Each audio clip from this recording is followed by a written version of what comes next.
Оразаны бузуучу 5-нчи нерсе бул хижама кылуу. Жана ошондой эле хижаманы кылдырган адам дагы. Ким хижама кылдырган болсо, жана ошондой эле хижама кылуучу дагы орозосу бузулат. Пайгамбар саллаллаху алейхи хадисинде айтат: "Афтар аль-хажим вал махжум."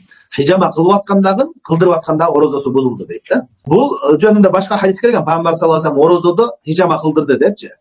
Ал кылган ишинде. Эми усул фикте эреже бар. Эгерде пайгамбарыбыздын кылган иши менен айткан сөзү каршылаш келсе, айткан сөзү кабыл кылынат да. Анткени кылып аткан ишиге ар кандай ыктымалдар келиши мүмкүн. Пайгамбарыбыз оорукчан болушу мүмкүн, мусафир болушу мүмкүн.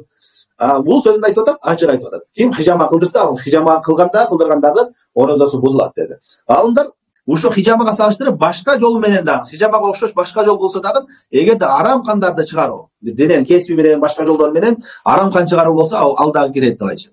Бирок кан берген, жанагындай текшерүүгө, анализге кан берген, бирөөгө кан берген бул хижамага кирбейт, хижама өкүлүнө. Анткени ал тамырдан адал кан алдырат. Хижаманыкы болсо эмне? Арам кандарды, денеден арам кандарды чыгаруу да.